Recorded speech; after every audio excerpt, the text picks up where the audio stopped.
Support for First Coast Connect is provided in part by Baptist Health and North Florida TPO. Good morning, I'm Ann Schindler, and this is First Coast Connect.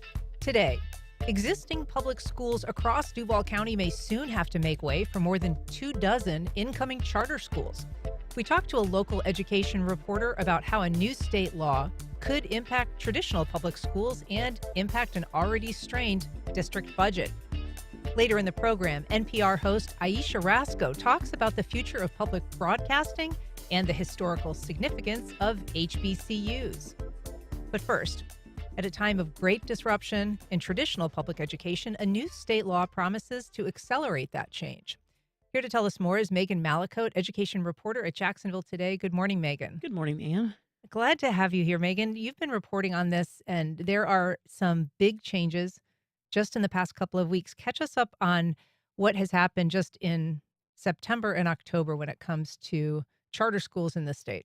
Okay, so what happened first was, we'll go just a little further back than that. In the summer, there was some legislation that passed at the end of the state legislative session that changed a program called the Schools of Hope. And Schools of Hope is a program in Florida that allows a certain set of charter school operators to come into areas that are served by struggling public schools and open charter schools to try to help the communities there. And so the change that happened in that legislative session was that they required school districts to provide resources, basically, to allow them to either come into their currently occupied buildings or their vacant buildings or their underutilized buildings, basically anywhere where there was an open seat, and open a charter school in that building, even if it was already in use by an existing traditional public school. And the districts would have to pay for the the logistical upkeep of that operation, right? And so things like, first, they couldn't charge rent. They would have to pay for custodial services, some transportation services, and all these support services. In September, the Board of Education for the state kind of set that in stone and voted to approve some changes in their policies that were necessary to make all that happen. So they basically codified this law that had been expanded and changed by the legislature. Right. And so now what we're starting to see is there's a set of 6 Schools of Hope operators that are on the state approved list to do this. And so we've started to see the first round of notifications, basically. They're not requests, they're notifications from these Schools of Hope operators saying, we're going to come into these schools and here's where we're going to do it and this is what we're going to do. And so you broke this story for Jacksonville Today of this one particular applicant, I guess you would call it, or a charter school network that is notifying the Duval County School District that it's coming. Right. And the reason I say notifications and not, requests or anything like that is because the district does not have a whole lot of recourse to be able to say, no, this is not a good place to locate the school. We'd rather you do it here or somewhere else. They can make a suggestion to ask the school to do it somewhere else, but the school does not have to accept the suggestion. So it's largely just a notification process. And you did a public records request, and you found that there were 25 of these notifications that had gone out that the Duval County School District received. Where did they get them from? Right. So they got them from Matter Academy, which is a Miami-based charter school. It's a nonprofit. They're owned by a company that's a for-profit, but they received them from this Matter Academy. And the reason we started looking in Jacksonville was because they were going out to districts across the state. And 25 was just an astronomical number. So we've heard of districts in Central Florida getting maybe 2 and 3 notifications at a time. But there's a very small number that got a large number of notifications, and Duval's among them. Is there anything that you can see in the way of a pattern between the counties that are getting more than 24 notifications from Matter Academy, that Matter Academy is coming to their district? So I think it comes down to the large urban districts. We've got Broward getting, I think they said, somewhere around 25 or 30, and Hillsborough County getting 25 or 30, and now Duval getting 25. And those districts both have more traditional public schools than Duval, but they're right up there in the set of the state's top. So how big of a impact would that have on the school footprint in Duval County, and what kind of schools are they targeting?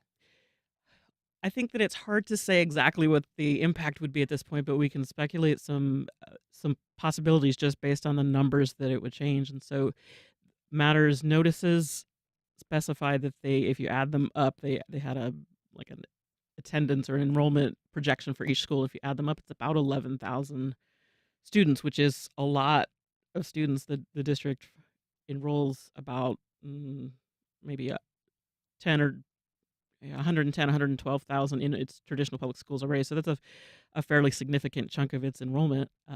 And from the state, districts get about $9,000 in pure per student funding. So if you multiply that across, I think it stands to reason that it's possible that the district loses almost $100 million just in student funding for these schools, but still have to keep the schools going in order to serve the populations that they're already serving. And the idea of the population is that this would be drawn from existing public schools. Is that right? I mean, I would think so. They could come from students that are currently attending private schools. They could come from students who are already attending other charter schools. But I think that the most likely candidate is students who are enrolled in schools that are hyper local to the areas where these schools are starting to form. So you also have cases like so one of the schools that was on the list was Annie Morgan Elementary, which closed at the end of last school year, so 6 months ago or so. And in that neighborhood, it closed because it consolidated with Biltmore Elementary, which is also on the list, actually. But the district closed it because they no longer had the funds to maintain both of these schools, which were relatively small and under-enrolled, and they're close together, a mile or two apart. So they consolidated those two schools into Biltmore, and now you have your building for Annie Morgan that's sitting there unused and vacant. And so if a charter school moves into that building, you may have students who liked going to that school because it was in their neighborhood. Sure. It's a school that's in their neighborhood that choose to go there. So it may pull from students that the district may have otherwise wanted to send to one of their consolidated schools. Interesting. If you are just joining us, we're talking to Jacksonville Today education reporter Megan Mallicoat about the local impact of the new statewide Schools of Hope expansion. If you've got questions or comments, you can join our conversation. You can give us a call at 904-549-2937. You can email First Coast Connect at WJCT.org, or you can reach out on Facebook, Instagram, or X at FCC On Air. And you can, of course, watch our live stream on the WJCT Public Media YouTube channel. Megan, it would be helpful to just remind folks, what are charter schools? Sure. Charter schools essentially are publicly funded, privately operated schools. And so the state still provides funding just in the same way that the funding comes from the state to your local neighborhood elementary school. But instead, in this case, it goes to charter schools, and it's not bound by some of the same policies and procedures that like say in this case, Duval Schools would have for its schools. There are some laws that come from the state that it has to follow. But they're not as closely regulated as as your traditional public schools would be. And they are, one big difference is that the Duval County School District is run by an elected school board. Mhm. And the school board, they do have boards at charter schools, but they are not elected, they're appointed. And they are not necessarily perhaps accountable then in the same way. What are other ways that charter schools are different? Um, so some of them will have a special focus on a topic that they like. You see some charter schools that focus on a curriculum that's maybe I don't know. Someone once was nature based, so maybe works on getting the kids to focus on these things, or you have some that are certainly more conservative driven. You could have some that are, in theory, more driven by policies that the other political side would appreciate as well. But I think the most compelling difference is simply that they're not part of the regular public school system. I mean, I know that the funding comes from it, but you have these small boards that run these individual schools, or smaller boards that run these networks of schools, and um, it it simply becomes different than the neighborhood schools within the traditional public school system. We've got a call from Kendra in Mandarin. Good morning, Kendra. Go ahead. Good morning, Ann. So, two of the problems with charter schools, of which there are many, are funding and dislocate. Let me start over. One of the problems is that after we do the 10-day count in public schools, the money follows the kids. So if the kids have gone to a charter school, the money follows them. Another problem is the lack of services. That's the second problem.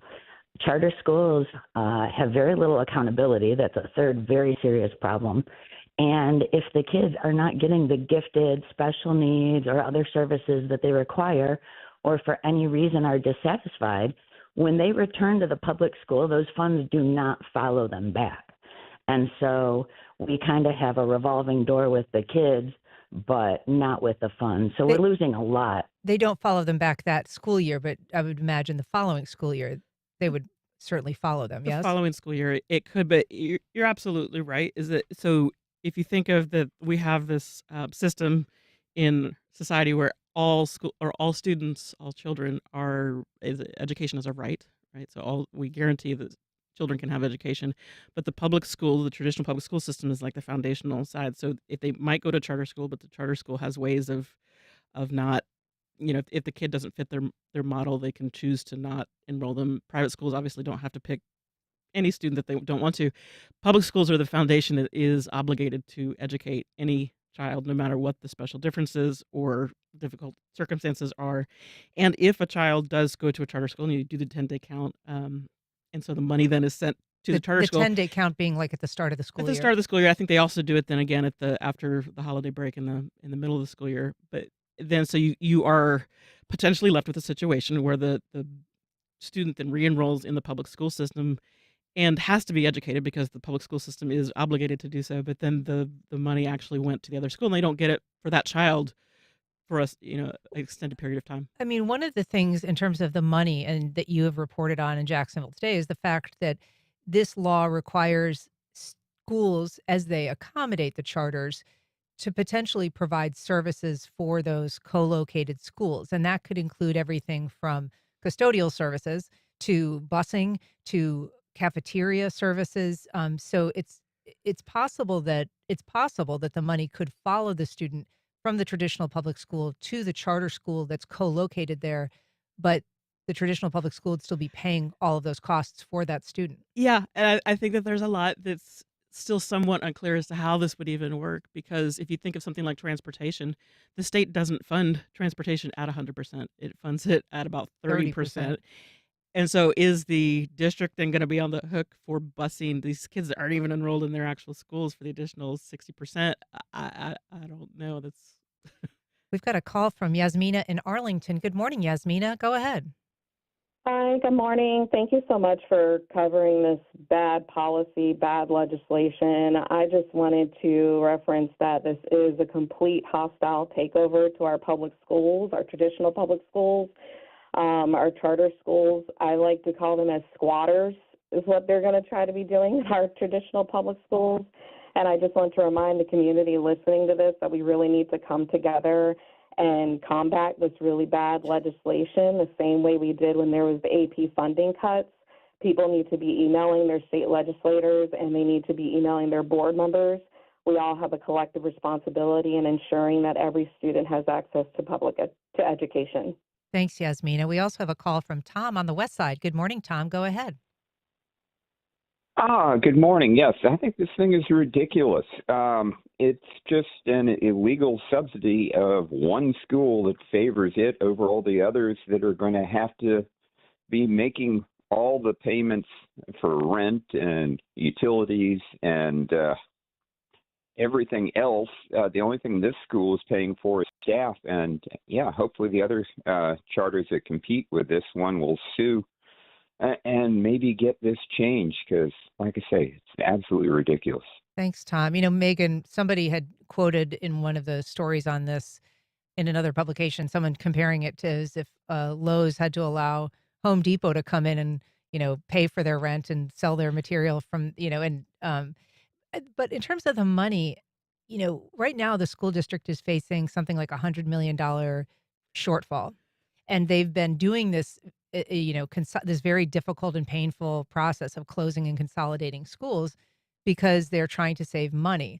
Are these buildings that are now being vacated due to consolidations, are those buildings that the school district had planned to sell and make money from? Or what happens to that if there's a vacant building that's created by this financial necessity, and then the charter school comes in and begins operating there? That is an excellent question, and I don't think that we have a clear determination of what the outcome would be there yet. But it's certainly something that needs to be addressed because that is the case here in Duval, and I would imagine it's the case around the state as well. That these our district has been in the process of trying to sell some of these buildings that are now vacant. It's not a quick process because nothing in government moves quickly. Right. So they have to declare the buildings as surplus and then go through a process that just takes some time in order to offload the buildings. And they're in the middle of this process for several of these buildings.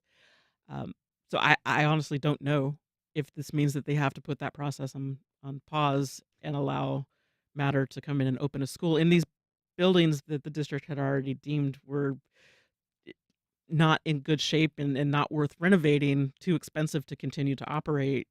Does that mean that the district then has to pay for renovations in order for them to be inhabited by children? I don't know. It's an excellent question.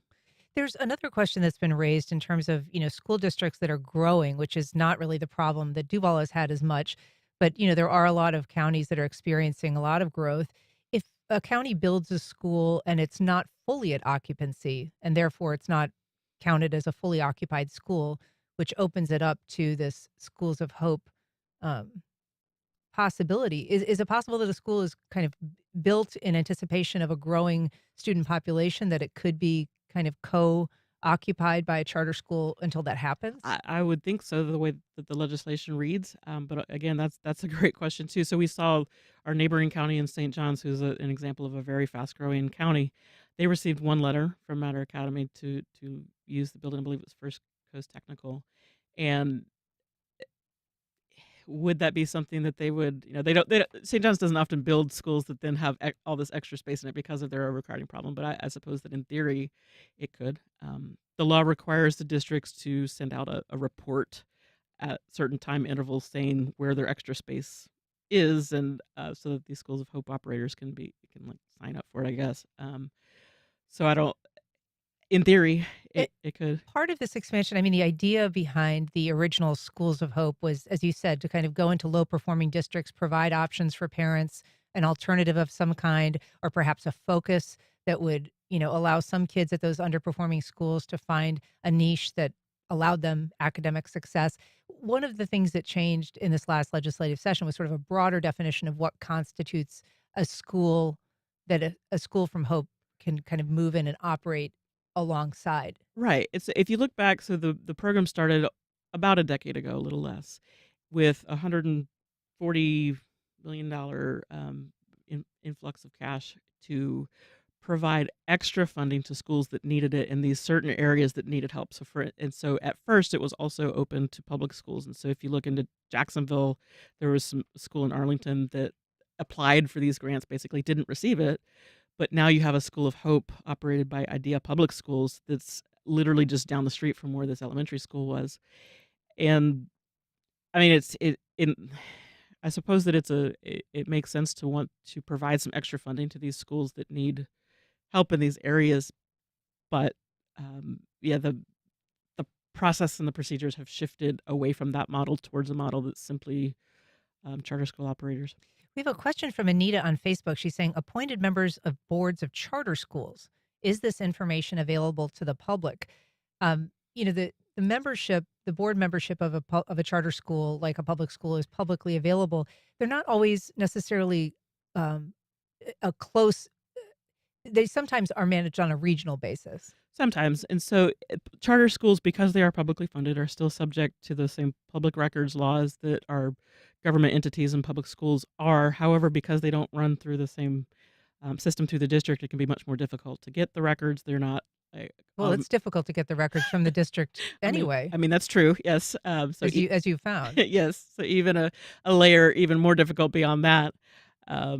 In that they don't have some of the same obligations to report to these central central data places and things like that. And they may not be familiar with public records law in quite the same way. They don't receive perhaps as many requests and maybe aren't accustomed to processing them. That's right. But in theory, yes, the boards should be public. They, in often case, and the ones that are regionally run, they'll have regional boards, and then many times the school itself will have a board of locals. Yeah.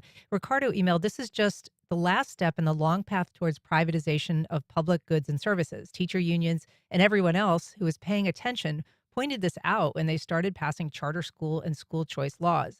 Remember Mr. Corcoran, the charter school executive turned state senator, turned education secretary, follow the money and forget about the kids.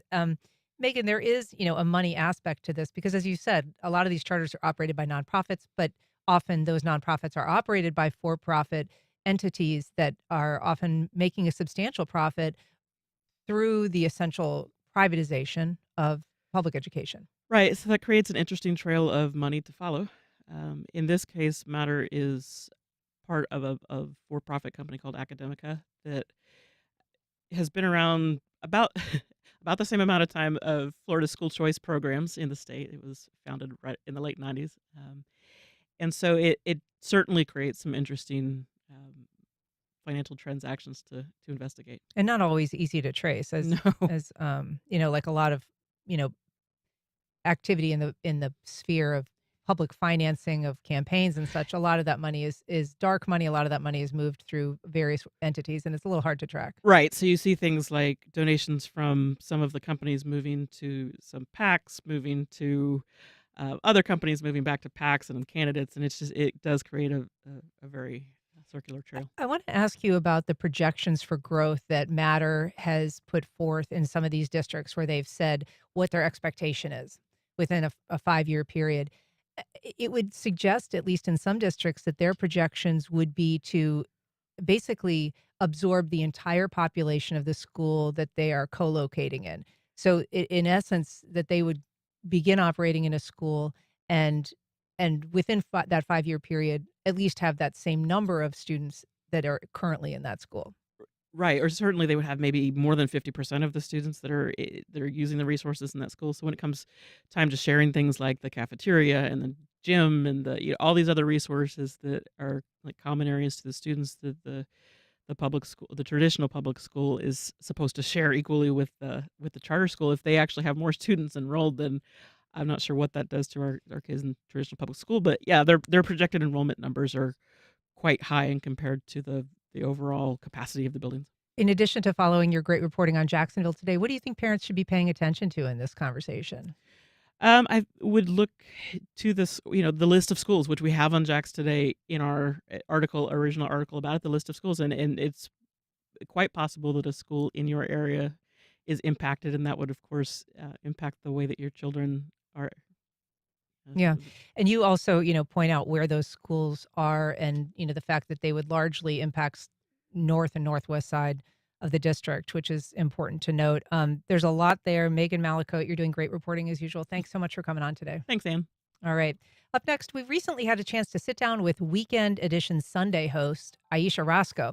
She's the editor of a new book of essays, HBCU Made, a celebration of the Black college experience. We spoke to her about the changing news landscape and the path to finding her voice.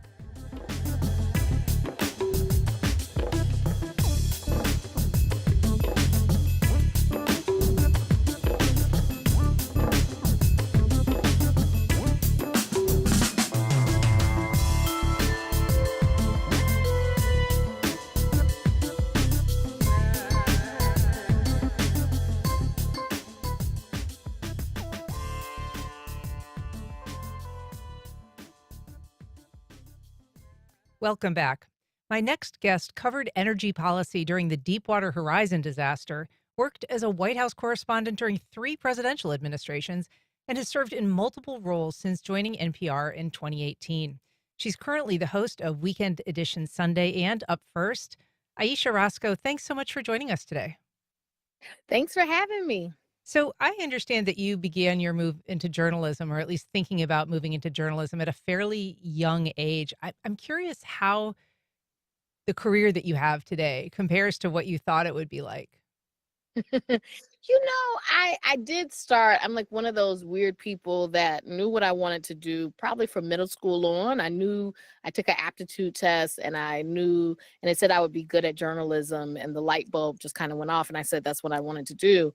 But I will say at the time, I really just was interested in print journalism. So, well, what was in print journalism? We don't have as much as that these days, but like I wanted to be a writer. I saw myself, never in front of the screen, never on a mic, not talking. I didn't think that I was a good talker.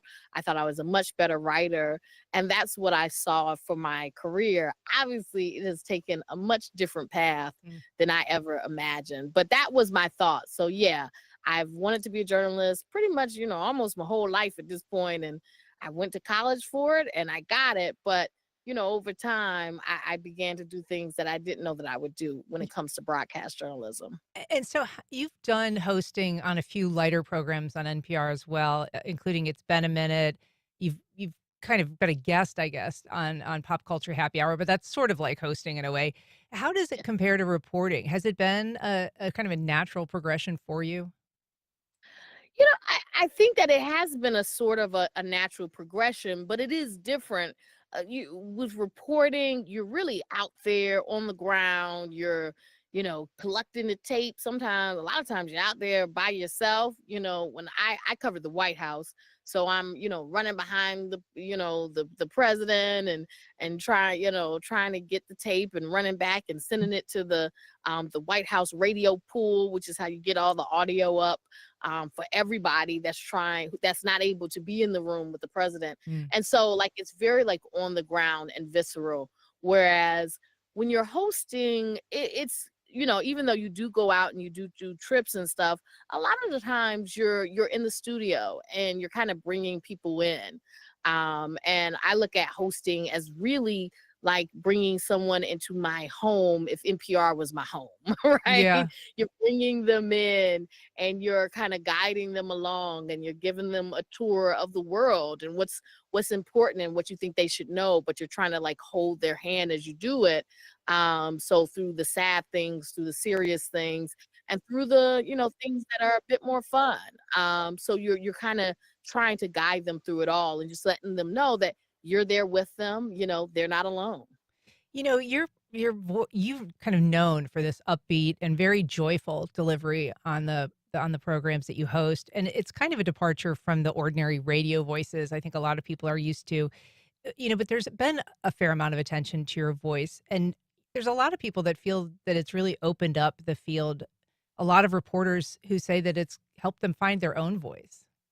Mm. No, I take it as such an honor, and I'm still, always shocked or surprised, or just like it really, when people feel like I've made an impact, it's something that, it sticks with me, and I am always, I'm grateful and I'm grateful to NPR because they just let me be myself and they told me to be myself. They said, we want you to sound like yourself, just the best version of yourself. And we want you, and they really stuck to that. They didn't tell me to clean this up or change this or you're messing this up. They always work on me pronouncing everything correctly and all sorts of names, and we work and we get it right. So it's not like they just said, just do anything, but they never tried to take the me out of it. They never tried to make me be someone else. And so I'm very appreciative of that. And I'm grateful that that has connected with so many people. Last year, you edited a book about HBCUs called A Celebration of the Black College Experience. And it's a book of essays that really look at the impact of historically Black colleges and universities. You also attended HBCU Howard in Washington, D.C. How did that, do you think, prepare you for the work that you do today? Going to Howard University, it really, it's a very high bar there. It's a very high standard. I always say, like going to Howard, it's really ingrained in you from day one that there's no half stepping. You got to show up. You got to show up correct. You have to, and Howard can be a pretty tough audience, right? Like they expect the best and they'll let you know if it's not. And so I definitely learned that you have to put your best foot forward, and that you have to really show up prepared, show up ready to deliver. and that you're always representing not just, I'm not just representing myself, I'm representing my family, I'm representing so many people who have come before me, who have given so much for me to have the opportunities that I have. So you really also get this sense of the history, that we are standing on the shoulders of giants, that all of these people work so hard, so many people whose names we'll never know, who worked so hard so that I could have a better life, so that people could hear me, someone like me, on the radio. And they opened those doors for me. And so I have to always remember that in all that I do. And so I think in that way, going to an HBCU, going to Howard University, really did help prepare me. And doing the book, HBCU Made, it really, I saw that I wasn't alone. Like there was a lot of people who felt the same way, who felt that they were prepared, who felt that these institutions, HBCUs, large and small, poured into them and gave them a sense of not only goals and passions, but also of legacy and community. Yeah, and it's an extraordinary range of voices in the book. I guess I kind of have to ask you about, some hard times at NPR. How do you think that the organization has been responding so far to the end of federal funding, and, what that implies for the mission of public broadcasting and public media going forward? I mean, from my perspective, they've hit the ground running. They really are trying to, do everything that they can, to shore up the member stations, support the member stations, and support the mission. And I think, just as a host, and with, talking to all the other hosts and other people at NPR, what I see is people really who are really determined to help as much as they can. And I think that that's one of the things that I love about NPR, is that it's not just a love in the headquarters, but there's really a broad support, from the member stations and for the member stations. People want to help. People want to help and see what can they do to shore up all of the NPR network, because that's really how we're able to do what we do, is because you have all of these member stations with reporters on the ground every day, reporting on their communities, being a part of their communities. And I think that's really what sets NPR apart. And so what I've seen is times are hard. I'm not going to deny that. It's a hard time. But even in the midst of that, you see people pulling together. And so I always believe, and truly believe, even in the midst of hard times, you can see blessings. And I think a blessing is everyone in NPR pulling together. Well, I know that people here on the First Coast love your voice. It's great to hear you today. Thanks so much. Ayesha Rascoe, she's the host of Weekend Edition Sunday and Up First. It's great talking to you. Thanks so much for doing this. Thank you so much. All right, we'll be right back.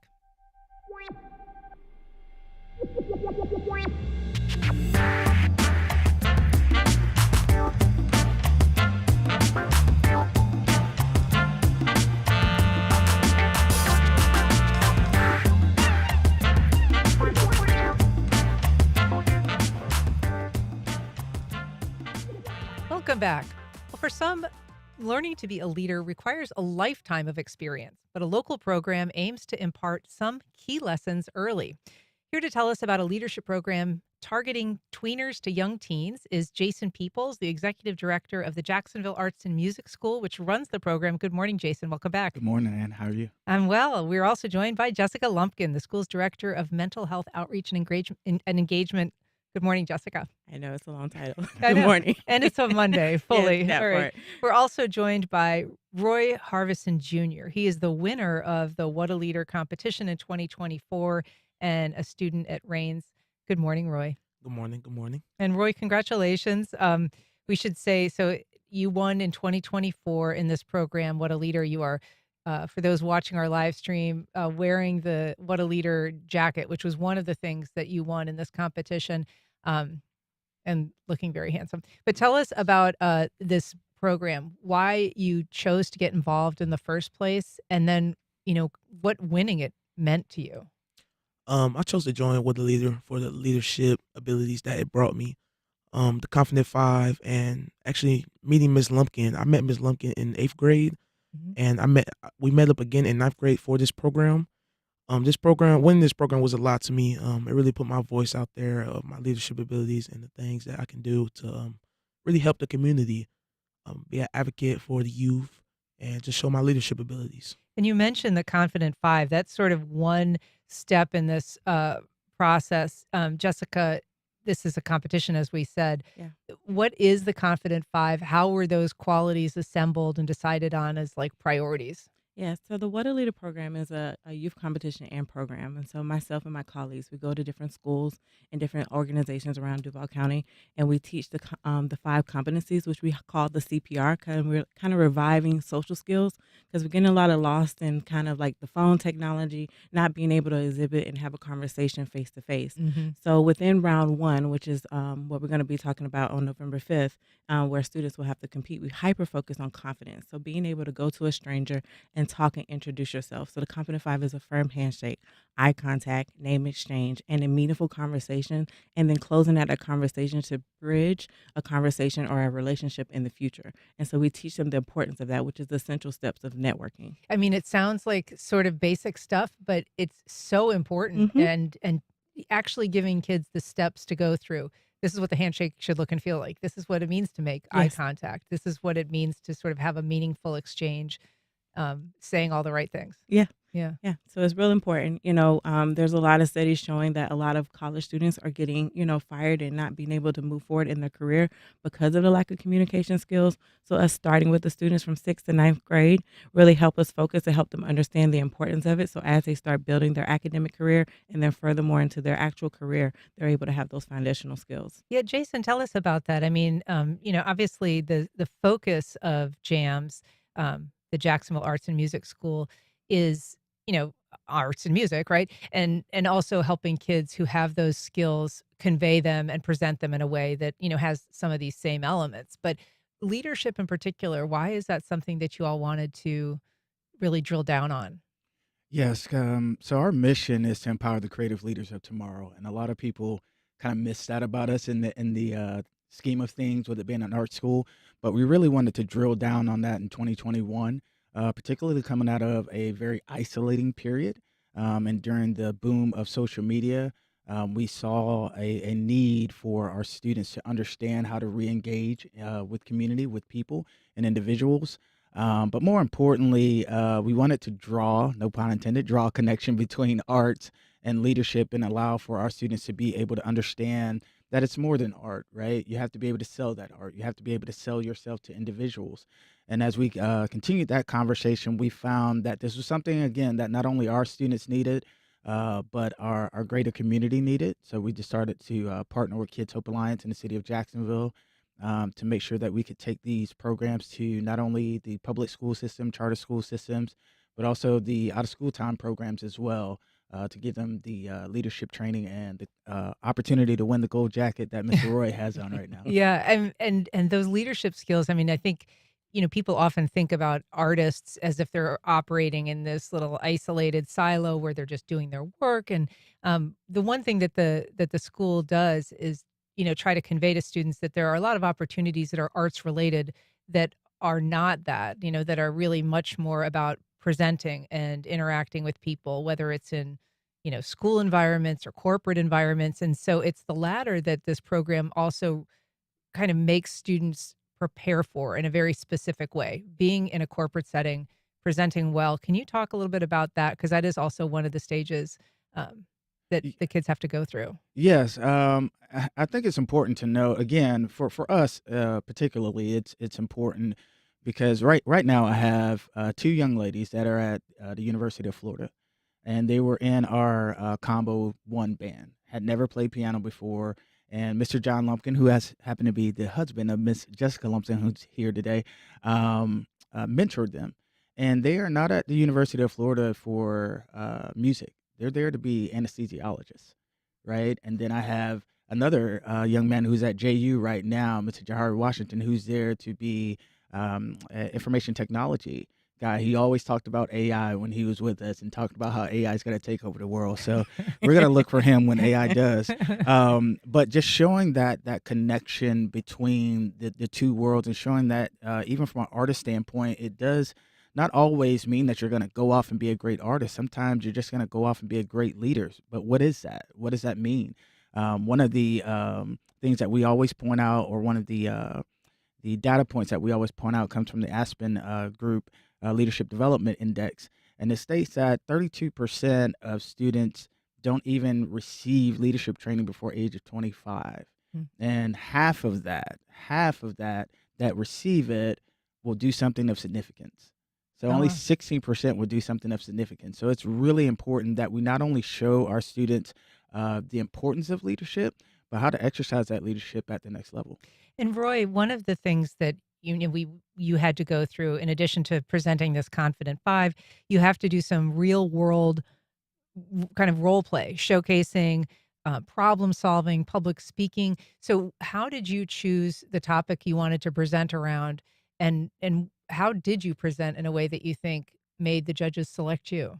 Yes, ma'am. Of course. I presented a topic of real men, real talks, navigating life challenges one talk at a time. It's a men's mental health peer support group. I think men's mental health is not a stressed about topic enough. A lot of youth actually struggle with their mental health. And my father, he was bipolar. And that led to the death of my mother and my uncle in 2015.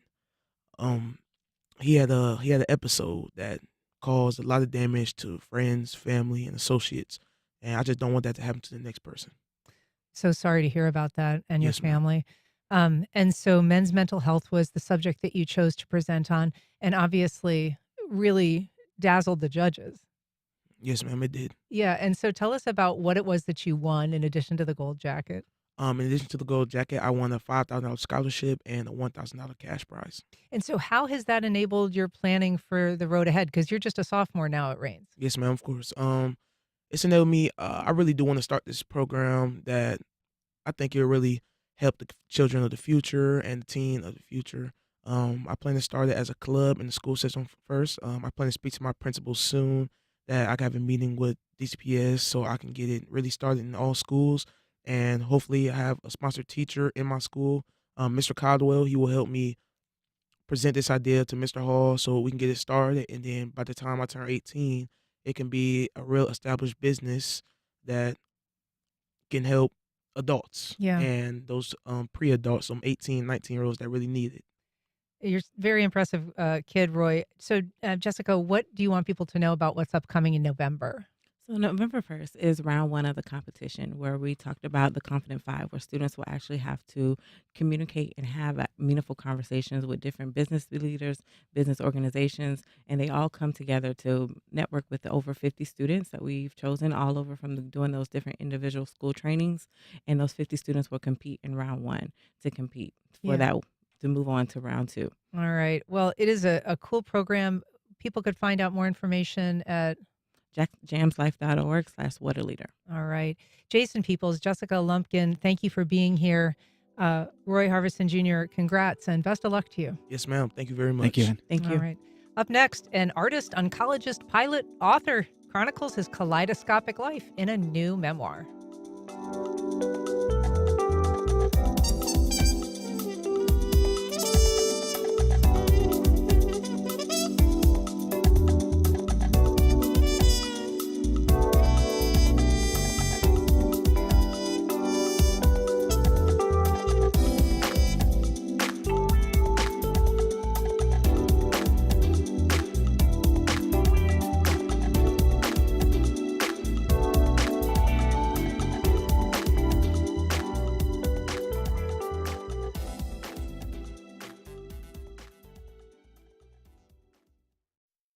Florida eye specialists and WJCT present Tired of Looking Tired? Eyelid Surgery, Indications, Insurance, and Outcomes with Dr. Irene Lee, an oculoplastic surgeon, at a free lunch and learn on Tuesday, November 4th. Registration at WJCT.org/events.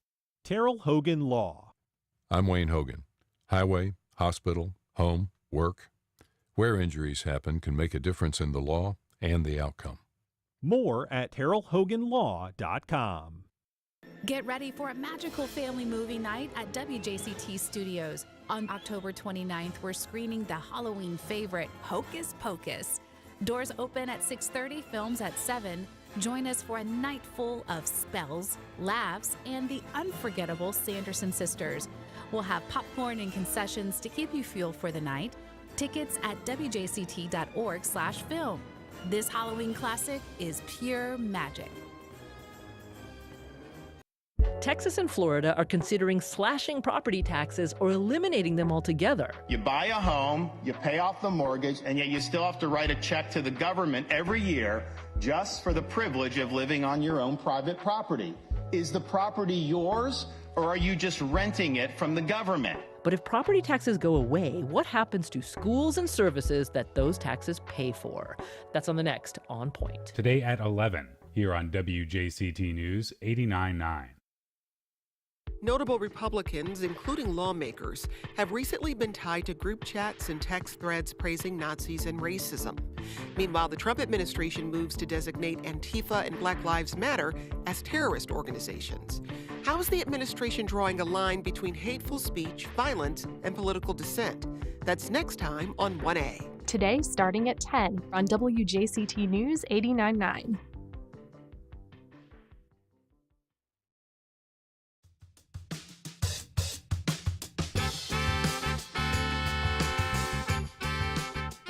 Welcome back. My next guest has a more varied resume than most, having traveled the world as a pilot, radiation oncologist, and artist. He's now captured his life lessons in a new memoir. Here to tell us about Portrait of a Kaleidoscopic Life is Dr. Douglas Johnson. Good morning, Dr. Johnson. Thanks for being here. Thank you, Ann. Appreciate the opportunity. So you are a former chief of staff at Baptist Medical Center, a former colonel in the Air Force, an accomplished painter. What made you decide that you wanted to share those experiences in this new book?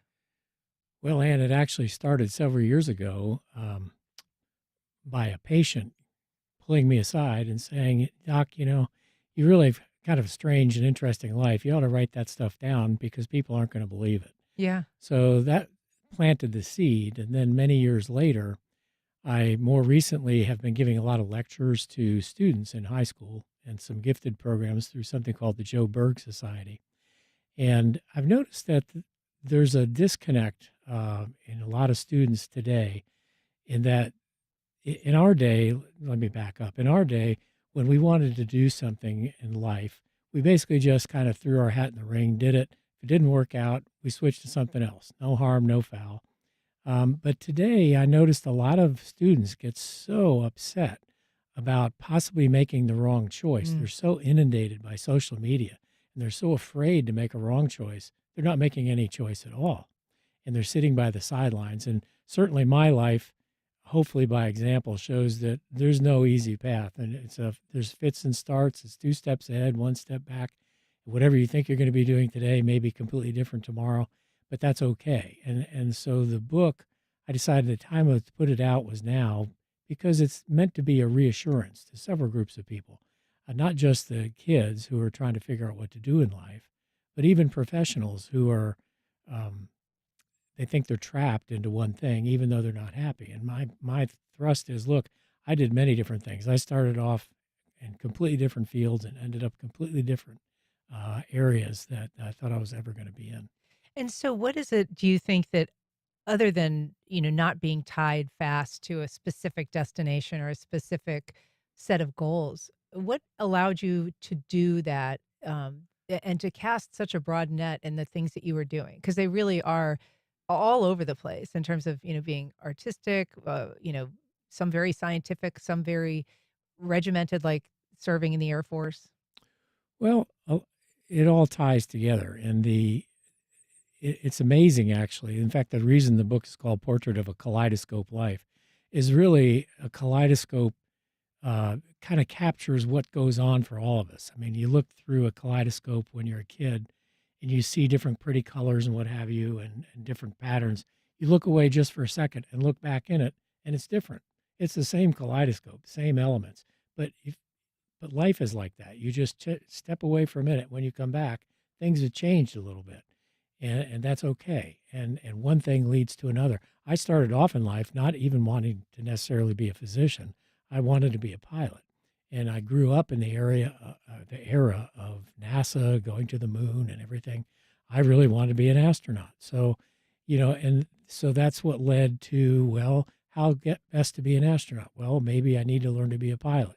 Well, to be a pilot, maybe I get the Air Force to pay for it, and blah, blah, blah, blah, blah. And one thing led to another. Well, that didn't work out, and that's okay. And that's part of the book. Things you think you're going to aim for may not work out, but you'll find other interesting things. And, that's one of the things that led to medicine, because I understood that, well, with the space shuttle era, they weren't taking pilots, but perhaps they could use a physician in the space shuttle program. So that led to medical school. And the artistic thing has been all through my life. And that's a whole separate topic. But one of the things that comes up in the book is I'm a military brat, as are many people in the Jacksonville community. And we moved around a bunch. My 12 years of grade school, I went to 11 different schools around the world. And the one thing that tied it all together was artwork, because I found that no matter where we went in the world, we could find a piece of art that really kind of sewed together in one painting our experience in that spot. The people we were meeting, the buildings we saw, the climate.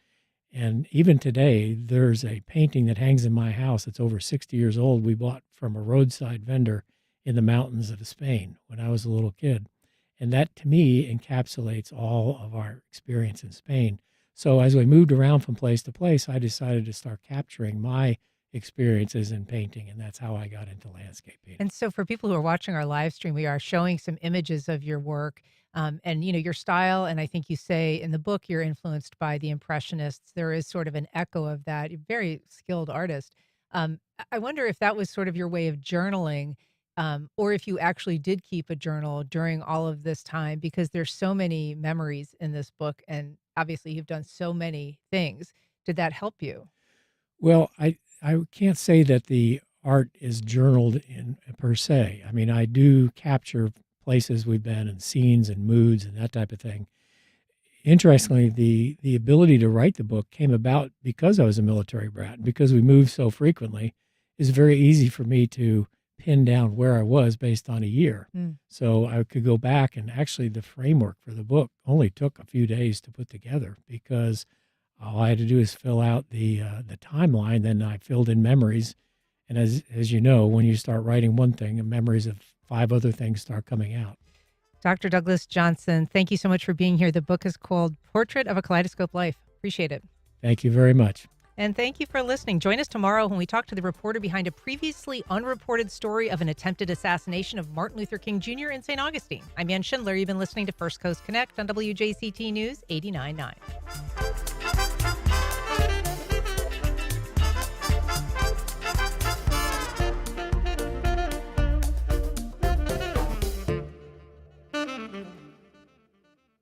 Support for First Coast Connect is provided by Baptist Health and the North Florida TPO. The North Florida TPO is committed to shaping our transportation future. We're focused on planning, funding, clean fuels, and new technologies for a vibrant, connected community. Learn more at northfloridatpo.com.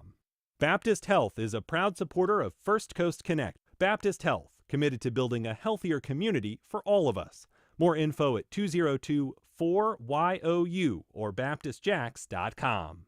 WinGuard, a marketing and communications agency dedicated to helping Jacksonville businesses plan creative campaigns and data-driven advertising plans. Proudly located in 5 Points and serving client partners across the region. More information at wearewingard.com.